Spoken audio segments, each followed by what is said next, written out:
Bonsoir, je suis ravi de vous retrouver pour une nouvelle émission Le Micro du Soir. Aujourd'hui, j'accueille Luka Zivkovic, cofondateur et directeur commercial de l'application Bonapp. Avant de cofonder Bonapp, Luka Zivkovic a joué un rôle clé dans la numérisation du groupe TELUS International en Roumanie, tout en lançant différentes initiatives dans le secteur de la restauration telles que Bucharest Coffee Projects et Zece la Rece.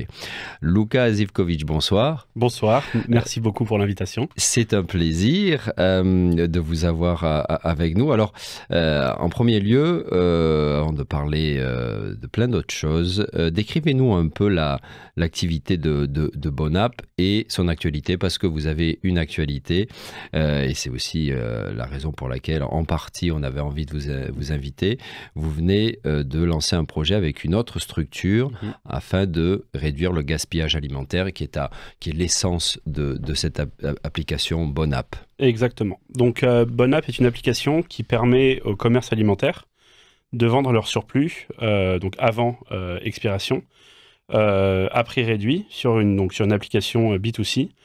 Et donc nos consommateurs ont la possibilité de voir ces offres, de les acheter directement sur l'application et de se rendre donc avant la fermeture du magasin pour récupérer ces produits afin de permettre donc, au commerce d'éviter de gaspiller ces produits qui sont bons à la consommation, tout en permettant aux consommateurs de pouvoir bénéficier de prix très accessibles pour ces produits.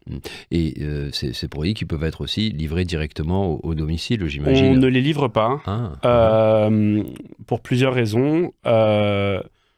C'est des choses très économiques. Déjà, nous avons un prix par offre qui est quand même un coût très faible comparé aux applications de livraison de nourriture. Et à partir de ça, si on commence à rajouter le coût de la livraison, le client en fait ne s'y retrouve plus, ne retrouve plus l'avantage. Donc l'objectif pour nous, c'est d'apporter le plus de proximité possible au client. Donc quand le client ouvre l'application, qu'il ait 10, 15, 20 offres à moins de 5 minutes à pied pour pouvoir justement récupérer les produits facilement autour de lui. Et où est votre marge ? Donc en fait, c'est très simple. On prend seulement une commission sur chaque vente qui est faite. Donc le partenaire n'a pas de coût pour rentrer sur l'application. C'est juste que voilà, à partir du moment où le partenaire sait qu'il y a des produits qui vont bientôt expirer, à partir du moment où il est aussi sûr qu'il ne va pas être capable de les vendre directement en boutique, il les met sur l'application directement et en fait le client les achète et c'est à ce moment-là du coup qu'on prend une commission sur chacune des ventes. D'accord. Et ces partenaires, vous en avez combien Aujourd'hui, c'est quel type Aujourd'hui en Roumanie, on a 1800 partenaires actifs. Donc nous avons des supermarchés, nous avons beaucoup de boulangeries, pâtisseries, parce qu'en fait tout type de boutique où la nourriture est préparée en avance, en fait, dans ce cas-là, c'est super compliqué pour le partenaire de pouvoir savoir exactement quel sera le flux de clients dans la journée. Et aussi, bien sûr, tout type de restaurant qui a des lignes en vitrine déjà préparées en avance. Donc ça, c'est pour la majorité. Nous avons aussi des épiceries fines, par exemple, qui ont des fois des stocks de produits qui sont en rayon depuis 6 mois et les ventes n'ont pas été comme prévu, etc. Donc ça leur permet aussi de liquider un peu leur stock en avance. Donc c'est pour la majorité des partenaires. D'accord. Vous dites supermarché, également hypermarché. Bien sûr, bien sûr. La grande distribution, voilà. Je ne sais pas si je peux les mentionner ou pas. Oui, tout à fait, donc on travaille actuellement avec Penny. Donc nous avons tous les magasins Penny du pays qui sont actifs sur l'application. Et nous sommes actuellement en discussion avec d'autres retailers, donc ça devrait venir très prochainement. Ouais. Alors, comme je le disais, vous avez une actualité, vous allez collaborer avec une autre structure, racontez-nous un petit peu. Exactement, donc ça a été annoncé il y a une semaine maintenant. Donc nous faisons une fusion avec Munch, qui est une application hongroise. Donc Munch est leader en Hongrie, aussi présent en République tchèque, en Slovaquie. Et donc nous avons des discussions qui ont commencé, on va dire très sérieusement, les 6 derniers mois sur la possibilité de collaborer ensemble. Je pense qu'il y a quelque chose qui est très important avec notre type d'entreprise, c'est que nous discutons beaucoup avec nos concurrents. Sachant qu'en fait, nous partons tous d'une mission qui est donc d'aider à favoriser la réduction du gaspillage alimentaire. nous avons beaucoup d'intérêt en fait à communiquer ensemble sur voilà, nos best practices, etc., pour que chacun ait la possibilité de remplir sa mission de la meilleure manière possible. Donc, il y a plusieurs applications dans différents pays. Donc, la plus grande s'appelle Too Good To Go, qui est présente dans 18 pays en Europe de l'Ouest, aux États-Unis. C'est le même système? C'est plus ou moins la même chose. Et Munch, c'est la même chose également. La même chose, exactement. Donc, Bonapp, c'est pas une idée originale. Enfin, c'est original, mais clairement inspiré de Too Good To Go, qui existe depuis près de 10 ans maintenant. Qui est d'où? C'est une application. Alors, c'est assez compliqué. C'est une application officiellement danoise, mais l'application a été lancée simultanément dans 4 pays. Donc, il y a 4 cofondateurs qui sont donc basés dans différents pays. Donc, il y avait le Danemark, la France. Si je dis pas de bêtises, il y avait aussi la Norvège et l'Angleterre à vérifier. Et donc, ensuite, le concept s'est vraiment beaucoup développé en Europe de l'Ouest. Ça a démarré à partir de quelle date, ce genre de concept? Il me semble que ça fait 10 ans maintenant. 10 ans. Près de 10 ans. Et donc, c'est simple, en fait. Donc, avec mes autres cofondateurs, on avait l'envie de créer quelque chose avec un impact positif pour l'environnement et la société. Et voilà, on a regardé un peu autour, qu'est-ce qui se fait dans d'autres pays qui pourrait fonctionner ici. Donc, au début, on a scanné plusieurs entreprises qui potentiellement nous intéressaient. On a commencé à discuter un peu avec des connaissances ou justement des acteurs de la grande distribution pour voir quels seraient leurs besoins. Et en fait, on s'est rendu compte que lancer ce type d'application avait beaucoup de sens en Roumanie. On parlera plus tard du gaspillage alimentaire en Roumanie, mais c'est un problème qui est clairement existant ici. Donc on s'est dit, OK, il faut qu'on le fasse, parce qu'on savait aussi que Too Good To Go n'avait pas forcément la volonté de venir en Europe centrale et de l'Est très rapidement. Pour eux, aujourd'hui, le focus, c'est les États-Unis. On comprend que c'est le marché qui attire beaucoup de startups, donc ils sont vraiment focalisés là-dessus. Donc on savait qu'on avait quelques années devant nous et qu'il fallait commencer. Et c'est une réussite pour vous, cette fusion? C'est comme ouais, bien sûr. Donc en fait, ça nous permet donc, plusieurs choses. Une reconnaissance de ce que vous avez fait jusqu'à présent. Bien sûr, exactement. Donc on a lancé Bonapp il y a un peu plus de 3 ans maintenant. Donc on a aujourd'hui ouvert 12 villes activement et d'autres villes on appelle des soft launch. Ça veut dire qu'il y a des lieux déjà actifs, mais on ne se focus pas encore dessus. Et en fait, ce que permet cette fusion, c'est que Munch est vraiment une réussite en Hongrie. Ça va aussi très très bien en République tchèque. En Slovaquie, c'est un marché encore nouveau, donc il y a encore beaucoup de travail à faire. Et en fait, on s'est rendu compte que cette fusion nous permettrait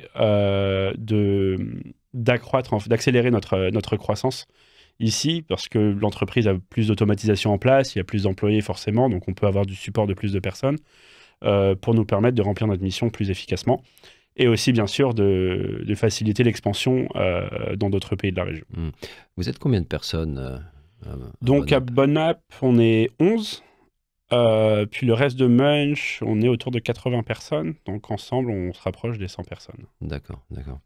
Alors, venons-en, vous l'avez mentionné, au gaspillage alimentaire en Roumanie. Est-ce qu'il y a des aspects spécifiques de ce gaspillage à la Roumanie? Petite parenthèse, si il n'y a pas une application comme Bonapp, qu'est-ce qui se passe avec tous ces aliments qui ne peuvent plus être vendus? En général, ils sont tout simplement jetés?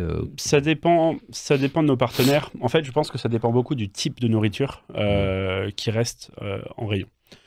Par exemple, beaucoup de partenaires font aussi des dons à des associations. Et il est hors de question pour nous de rentrer en compétition contre ça. Il y a des gens dans le besoin, des associations font un travail remarquable pour les aider. C'est pas forcément facile en termes de financement, etc. Pour elles. C'est un point intéressant. Effectivement, comment se positionner par rapport aux ONG qui, précisément, ont besoin de cette nourriture en surplus? En fait, le gaspillage alimentaire apparaît à toutes les étapes dans le processus de supply chain de la nourriture. Donc ça commence à la ferme, le producteur il produit, il n'arrive pas à tout vendre, il a du surplus, etc. Ça c'est très complexe, mais on a envie aussi de répondre à cette problématique dans le futur. Ensuite, la nourriture est transférée dans des dépôts au magasin, ou alors des fois en transformation en usine et après dans des dépôts. Et en fait, à chaque étape, il y a forcément des pertes. Donc, par exemple, quand c'est en production, il y a des défauts de production. Les produits ne sont pas commercialisés. Quand ils arrivent en dépôt, les produits sont envoyés en magasin. Des fois, tous les produits ne sont pas envoyés en magasin. Il y a du gaspillage en dépôt. Et ensuite, dans les magasins, tout n'est pas vendu. Et là, bien sûr, il y a encore du surplus. Et ensuite, il y a le client, et on en parlera plus tard. En Roumanie, c'est le consommateur qui, en fait, est le plus grand responsable du gaspillage alimentaire. La moitié du gaspillage alimentaire en Roumanie se tient dans le frigo du consommateur. Donc, on a aussi un travail d'éducation vis-à-vis de ça, bien sûr. Donc voilà, nous, on essaye de répondre vraiment à la problématique du gaspillage alimentaire, en fait, au niveau du magasin. Et c'est là que c'est très compliqué, en fait, les dons pour les associations. Parce que malheureusement, en Roumanie, aujourd'hui, déjà, il y a un gros besoin de bureaucratie pour tout ce qui est dons alimentaires. Donc, que ce soit le type de produit, juste de la paperasse, à chaque fois qu'on donne tant de produits, il faut signer une multitude de papiers, etc.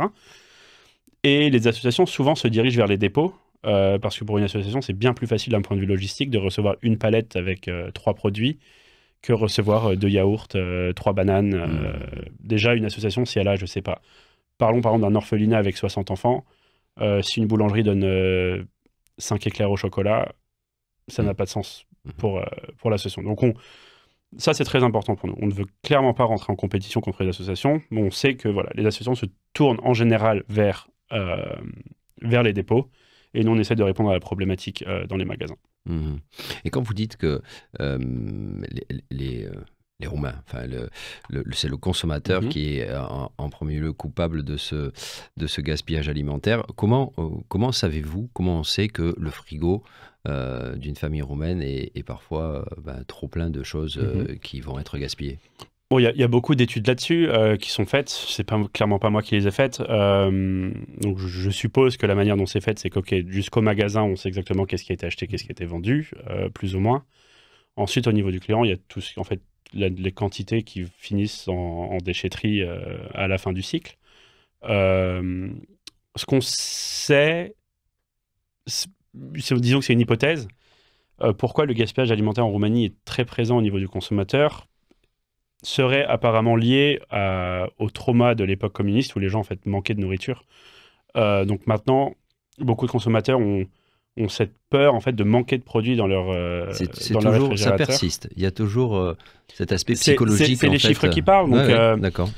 Bien sûr, je pense que c'est aussi générationnel. Je pense que les nouvelles générations font éventuellement plus attention, etc. Quoique c'est peut-être discutable parce qu'on voit aussi que dans les campagnes où il y a encore des méthodes très traditionnelles, les gens font beaucoup de troc, etc. Ils font très attention à leur nourriture parce que c'est leur principale richesse. Mais dans les villes, on le voit complètement. Et est-ce que, je sais pas, est-ce que vous avez pensé que le consommateur, éventuellement, pourrait lui-même être un partenaire pour vous? Est-ce que c'est quelque chose... On y a vaguement pensé. Après, il y a beaucoup de problèmes légaux à ce niveau-là. Déjà, un utilisateur physique qui vend des produits devrait être enregistré, etc. Les problématiques sanitaires, on ne sait pas ce qu'on reçoit, ce genre de choses. C'est malheureusement très complexe. Par contre, je pense qu'il y a encore beaucoup de travail à faire au niveau du consommateur et je pense que c'est là aussi qu'on aide indirectement. C'est qu'il y a encore un manque d'éducation sur la différence entre une expiration et une date à consommer de préférence.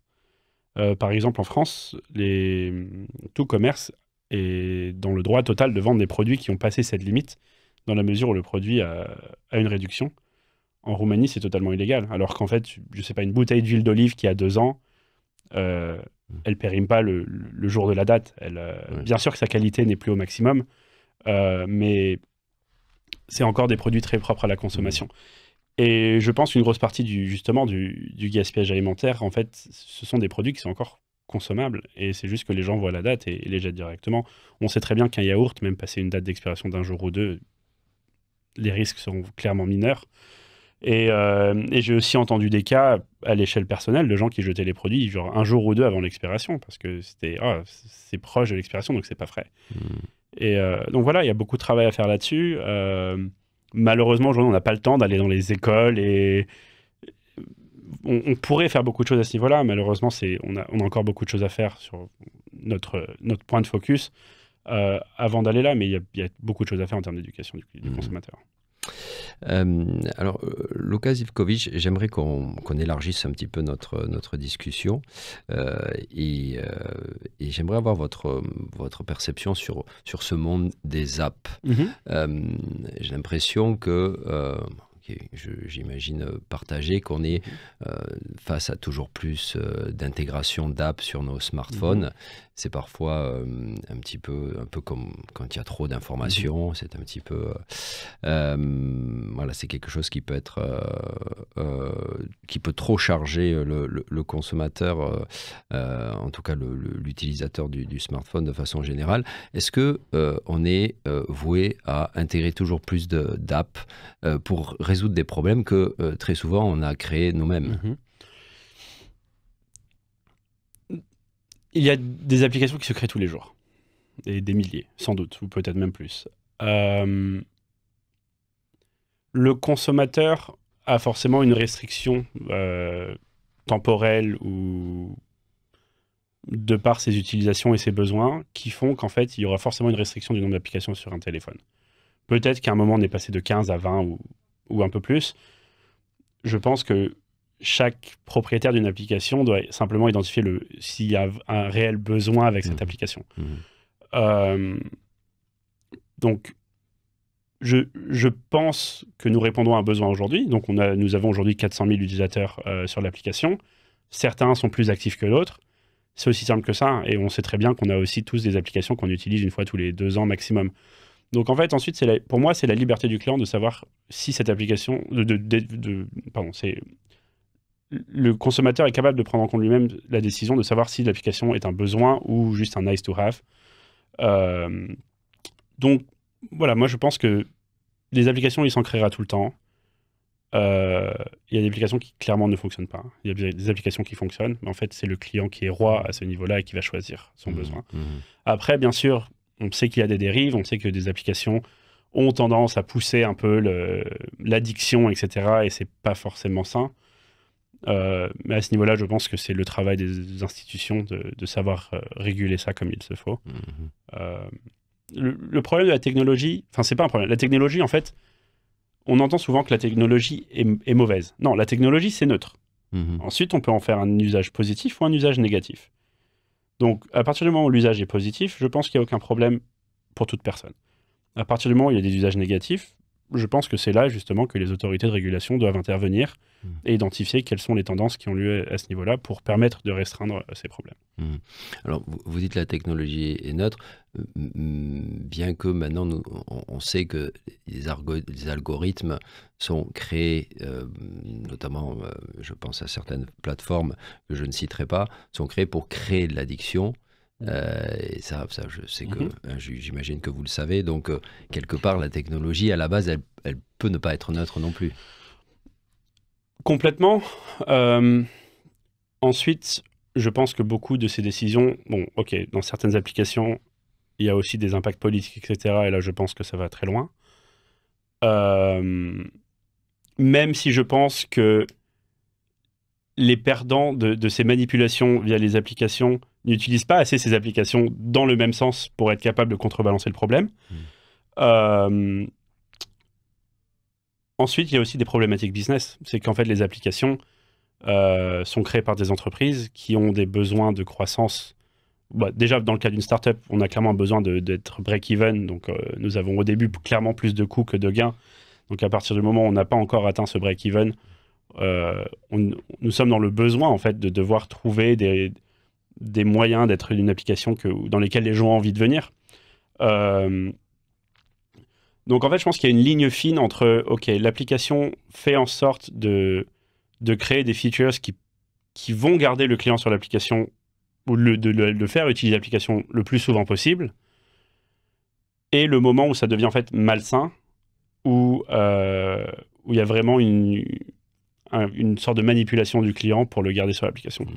Et je pense que c'est ça qui est très compliqué, c'est où trouver cette ligne fine entre, voilà, ceci nous aide, nous, en tant que business, à grandir, mais aussi favorise l'utilisation du client, et le moment où en fait on va beaucoup trop loin et ça devient de la manipulation du client. Mais en fait, en vous écoutant, je vois une distinction entre, enfin vous allez me dire si je me trompe, entre les apps d'un côté, et puis je pensais aux plateformes d'information, comme Facebook, où là, il y a, en parlant des algorithmes donc, qui sont créés pour ces plateformes,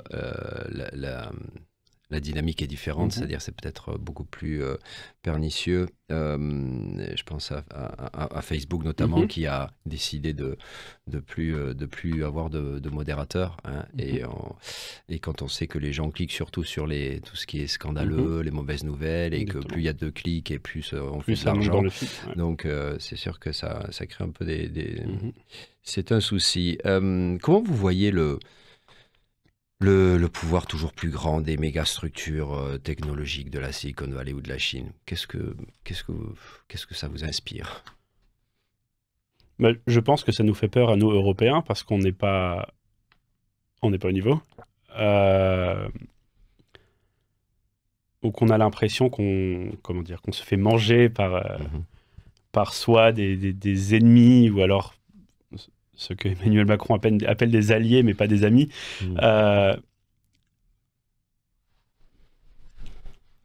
Voilà, il y a une guerre technologique, et on est juste loin derrière. Et donc voilà, je sais pas si c'est bien ou pas bien. Ce qui est pas bien, c'est qu'on n'a pas été capable de se protéger, qu'on n'a pas vu ça venir, et qu'on n'a pas été capable de répondre. Ça, pour moi, c'est la root cause. La situation aujourd'hui, elle est clairement désavantageuse pour nous, et ça aussi, ça crée du mal. Mais je pense qu'on est les premiers responsables, en fait, de ce qui se passe. D'un point de vue géopolitique, on sait que chaque pays, chaque culture a des besoins, des intérêts différents. On le sait depuis le début de l'existence de l'humanité. Il n'y a pas de méchant On a tendance à penser que l'autre est méchant, mais l'autre a une manière de penser différente. C'est ça le vrai problème. Et il faut qu'on soit capable de la comprendre sans forcément l'accepter. Et à partir du moment où on la comprend, on est censé être capable de répondre. Et je pense que en termes de technologie, je pense qu'on a juste complètement... Il y a encore un peu d'espoir, mais je pense qu'on a du retard, ça, c'est sûr. Est-ce que, quelque part, j'extrapole un peu ce que vous dites, on aurait dû créer, nous-mêmes, Européens, notre propre plateforme, on aurait dû être beaucoup plus innovants et créer... On a essayé. À un moment donné, en France, d'ailleurs, quand je pense au Minitel, il y a eu des initiatives, et qui pourraient être plus en accord avec ce que vous dites, notre culture, notre façon de voir les choses, parce que ce qui se passe aujourd'hui, je vois avec les smartphones qui sont interdits dans les collèges et les lycées de la plupart des pays européens, en Roumanie également, là on fait machine arrière, parce que voilà, on s'est laissé envahir, alors que si on avait nous-mêmes créé des produits qui étaient peut-être plus conformes à notre culture, hein, c'est ce que vous dites. En fait, encore une fois, la technologie étant neutre, c'est comment on est capable de démocratiser ce qui est bon et de restreindre ce qui est moins bon. Ça, c'est le premier sujet, notamment dans les écoles. Je pense honnêtement qu'un adolescent qui a un téléphone n'est pas une chose néfaste, c'est juste l'utilisation qu'il en fait. Et je pense que c'est ça qu'il faut être capable de contrôler, ou alors d'offrir des solutions qui permettent la meilleure utilisation. À ce que je sache, je n'ai pas d'enfant, aucun enfant ou adolescent n'a de cours sur l'utilisation de la technologie ou des applications à l'école aujourd'hui. Et je ne dis pas que c'est une bonne idée, mais ça pourrait être une initiative qui va dans ce sens. Aujourd'hui, ce qui se passe, c'est qu'un enfant veut un téléphone, il a son téléphone, il fait ce qu'il veut avec. On sait que les systèmes de contrôle parentaux, etc., sont quand même très faciles à hacker pour les adolescents. Voilà, je pense qu'en fait, il faut que la société fasse tout ce travail, en fait. D'un point de vue éducation des jeunes, des régulations qui vont dans le bon sens, pas forcément pour pénaliser le développement de technologies, mais pour être capable de structurer qu'est-ce qu'on peut faire et qu'est-ce qu'on ne peut pas faire. Et bien sûr, une harmonisation européenne on en est encore quand même très loin. On sait aujourd'hui qu'on a des pays européens qui ont des intérêts européens et d'autres qui ont des intérêts nationaux, qui sont contradictoires et qui nous permettent pas d'avancer comme on le voudrait. Et on sait que même s'il y a besoin de beaucoup plus de cash aux États-Unis pour lancer une start-up, c'est beaucoup plus facile d'un point de vue bureaucratique, régulatoire, etc. Donc vous êtes pour une régulation des normes? Je pense que la réalité se trouve quelque part entre l'Europe et les États-Unis. Je pense que les États-Unis, c'est too much, et je pense qu'en Europe, c'est trop restrictif. D'un point de vue plus légal, bureaucratique. Après, d'un point de vue régulation, il y a des choses qui sont très bonnes. Mais je pense qu'il faut vraiment se situer dans l'entre-deux, avoir un climat qui est vraiment favorable à la création d'entreprises et au développement de celles-ci. On le voit, donc quand une application se lance aux États-Unis, elle se lance aux États-Unis. quand une application se lance en Europe, et nous-mêmes on le fait, on se lance dans un pays, puis l'autre, et ça prend beaucoup de temps. Et en fait, on devrait être capable d'avoir des structures fiscales, juridiques, ou même des lois qui sont adaptées sur tous les pays, qui permettent en fait de se lancer, en théorie, partout, assez rapidement. En Roumanie, ça a été compliqué pour Bonapp? Bon, la bureaucratie, tout le monde le sait, c'est pas forcément le plus gros avantage de ce pays. Après, voilà, mais ça a pu se faire. Oui, bien sûr, quand on se lance, on connaît les pros et les cons de chaque pays et on fait avec. Donc, comme je ne l'ai pas fait ailleurs, je ne peux pas dire c'était horrible et ce serait mieux ailleurs. Je sais que c'est mieux ailleurs parce que j'ai des amis qui ont lancé des applications ailleurs. Je pense juste qu'il pourrait y avoir quelques progrès qui seraient là-dessus. D'un point de vue légal, non. Donc, nous en tant qu'application, on n'a aucun problème. Par contre, on voit qu'il y a beaucoup de choses légales qui peuvent impacter éventuellement la manière dans laquelle on travaille avec certains partenaires. Il y a beaucoup plus de flexibilité sur les lois anti-gaspi en France qu'en Roumanie, à 100%. Je disais en introduction que vous avez travaillé aussi dans le secteur de la restauration, mais vous me disiez avant cet entretien que vous aviez moins le temps de faire ce genre de choses. Mais je me disais que est-ce que pour vous, c'était une façon aussi de trouver un bon équilibre entre le monde virtuel et puis le monde réel des restaurants, des bars où les gens se rencontrent véritablement? Alors, je pense que donc sur les projets que j'ai fait avant, donc ça venait déjà d'un intérêt de promouvoir Bucarest. Du simple fait que beaucoup de Bucarestois se plaignent beaucoup de leur ville, mais je me suis aussi aperçu qu'ils ne la connaissaient pas. Donc ça, c'était mes premières initiatives dans le passé, c'était comment faire en sorte que, avant que les gens se plaignent, qu'ils aient au moins les connaissances nécessaires sur ce qu'il se passe dans leur ville, afin de prendre une meilleure décision sur j'aime bien cette ville ou pas. Et en fait, on est dans un pays où, à ce niveau-là, c'est quand même très dynamique. Il y a beaucoup d'ouverture de nouveaux restaurants, nouveaux concepts, etc. Et donc ça a commencé de là. Moi-même étant très curieux, aimant beaucoup la nourriture, aimant aussi voyager, dès qu'il y a j'ai vu qu'il y avait un restaurant géorgien qui avait ouvert il y a genre un an maintenant. J'adore la cuisine géorgienne, donc je saute sur l'occasion pour y aller. Donc en fait, j'aime bien cette recherche un peu de nouveauté, de tester des choses nouvelles et éventuellement de les faire découvrir à mes proches. Donc c'est plus ça qui m'intéresse vraiment. Et du coup, au-delà de le faire découvrir à mes proches, c'est aussi de le faire découvrir au monde. Et ça, c'est assez intéressant avec Bonapp. C'est qu'on avait fait une enquête à un certain nombre de nos clients il y a quelques années maintenant. Et une des raisons du top 3 pour lesquelles ces gens utilisaient Bonapp, c'était découvrir des nouveaux lieux. Parce qu'en fait, on s'est rendu compte qu'il y a beaucoup de lieux un peu premium où les prix sont quand même assez élevés, qui ne sont... En fait, ils sont accessibles pour une grosse partie des clients, mais quand le client ne connaît pas ce lieu, il n'a pas forcément envie de risquer de payer autant sans savoir la qualité du produit. Et en fait, on s'est rendu compte que Bonapp permettait à ces gens-là de tester, et ensuite, si ces gens-là aimaient le produit, ces gens-là retournaient en fait en clients fréquents qui paieraient le prix normal. Et même moi, j'utilise énormément Bonapp. Enfin, dès que mes commerciaux signent des nouveaux lieux et que ça a l'air de m'intriguer, je saute sur l'occasion pour aller tester moi-même. Donc en fait, j'aime bien cette découverte et permettre aux gens en fait de trouver des choses qui étaient inconnues jusqu'à présent. Je me rends compte que je ne vous ai pas posé la question, je dirais, de base qu'on pose à un étranger qui est en Roumanie et que nos auditrices et auditeurs aiment entendre, c'est comment vous êtes arrivé en Roumanie, ça fait combien de temps? Ça fait 9 ans maintenant. Donc c'est assez marrant parce que j'ai vécu en Allemagne, en Estonie, en Angleterre, et à chaque fois c'était des décisions qui étaient prises en avance. La Roumanie, c'était pas le cas. Donc en fait, ce qui s'est passé, j'étais donc en année de césure, donc en école de commerce. Je faisais mon premier stage donc de 6 mois à Hambourg. Et il me fallait un deuxième stage de 6 mois. Et j'avais la volonté de retourner en Estonie, où j'avais déjà vécu avant. Et donc j'avais trouvé une start-up en Estonie. Il y a eu des problèmes contractuels entre la start-up et mon école de commerce, qui en fait ont fait que je n'ai pas pu aller en Estonie. Et en fait, durant ce process, j'ai été contacté donc, par un certain Grégoire Vigroux de TELUS. Qui est passé du micro du soir. Exactement.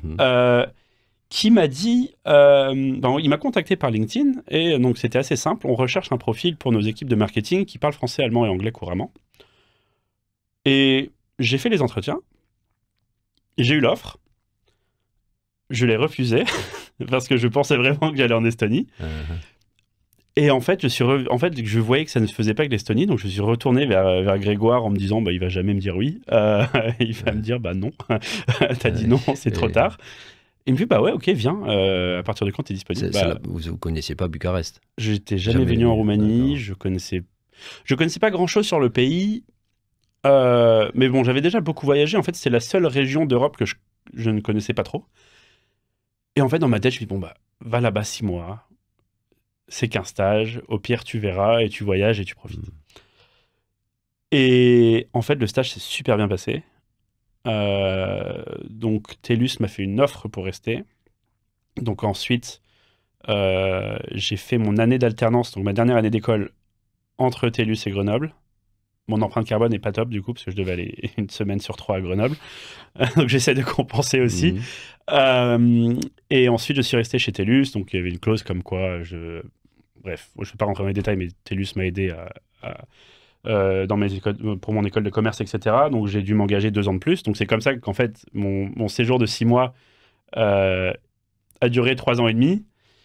En fait, ça allait très bien dans l'entreprise, je suis resté un peu plus longtemps. Puis en fait, comme j'avais lancé mes autres projets en parallèle à côté, je me sentais quand même déjà à la maison au bout de 5 ans. Et en fait, ça m'a paru juste normal de continuer ici avec Bonapp. Et j'ai jamais eu de décision de est-ce que je veux rester ou je veux partir. En fait, en ce moment, ce que je fais, ça a du sens que je le fasse ici et pas ailleurs. Et on verra où ça me mène, quoi. Et puis cette ville, vous l'aimez? Bien sûr. Pourquoi vous l'aimez? Ça dépend des jours. Non, en général... En fait, je pense que les gros problèmes de Bucarest sont des problèmes qu'on peut éventuellement facilement mettre de côté. Donc, on parle du trafic, la qualité de l'air, et éventuellement des tremblements de terre, qui peuvent éventuellement arriver de temps en temps. Donc, les tremblements de terre, c'est assez simple. On sait qu'il y a des bâtiments dans lesquels il ne faut surtout pas habiter, d'autres dans lesquels on peut se renseigner avant. Le trafic, moi j'ai pas de voiture et ma vie est beaucoup mieux comme ça. Et ensuite, la pollution, j'habite en face d'un parc, dans une rue très calme. Et mon trajet pour aller au bureau est très rapide en transport en commun. Et en plus, on est au 13e étage, donc on est moins impacté que les gens qui sont au 2e étage. Donc à partir de ça, je dois subir bien sûr un peu de pollution, etc. sur la route. Je dis pas que l'air est très frais au 13e étage à Bucarest. Mais voilà, ces 3 problèmes majeurs, j'ai arrivé à les compenser d'une certaine manière. Donc à partir de là, il reste que le positif. Donc comme on en a parlé, je pense que déjà c'est une ville en développement constant. Et moi en fait j'aime bien, c'est comme moi-même en tant que créateur d'applications mobiles, en fait j'aime bien voir des villes dynamiques en changement constant, etc. Il y a quelque chose de fascinant là-dedans de... Oh, il y a un pont là, il n'y en avait pas le mois dernier, c'est génial. Je sais pas, j'aime beaucoup l'urbanisme, j'aime beaucoup l'efficience en termes de développement, en termes de mobilité urbaine, etc. Donc en fait, à chaque fois que je vois des améliorations, je suis content. C'est bien, ça va dans le bon sens. Donc pas de regret vis-à-vis de l'Estonie, qui est quand même la mecque technologique en Europe. C'est une question que je me pose des fois quand même. L'Estonie est incroyable. La manière de penser des gens, c'est des gens très pragmatiques. Voilà, c'est encore une fois, c'est un pays d'1 million d'habitants avec 7 licornes, donc start-up valorisées à plus d'1 milliard d'euros. C'est des gens qui aiment répondre à des besoins. C'est magnifique. J'ai adoré ce pays. Il y a 0 bureaucratie en plus. Quasiment tout est digitalisé. C'est un pays qui m'a beaucoup appris et qui me fascine encore. Ensuite, je pense que les vraies questions qu'il faut se poser, c'est OK, maintenant que ça fait 9 ans que je suis en Roumanie, j'ai mon réseau ici. Je l'ai un peu perdu en Estonie, j'ai encore des proches, mais bien sûr moins qu'avant. Et recommencer de zéro, c'est une décision qui est quand même compliquée à prendre. Il faut quand même se poser les bonnes questions avant de le faire. Donc, Je suis très content ici. Et vous avez le temps. Oui, bien sûr. Luka Zivkovic, merci infiniment d'avoir été avec nous et bonne continuation dans cette nouvelle fusion donc et bonne continuation à Bonapp. Ça va s'appeler Bonapp. Oui, l'application ça va rester Bonapp. Toujours Bonapp en Roumanie. C'est bien trouvé Bonapp quand même. C'est pas mal. Donc, ça serait dommage de l'éliminer. D'accord. Merci beaucoup. À très bientôt. À bientôt. Chères auditrices, chers auditeurs, c'est tout pour ce soir. Je vous souhaite un très agréable week-end. Week-end Placoute. Au revoir.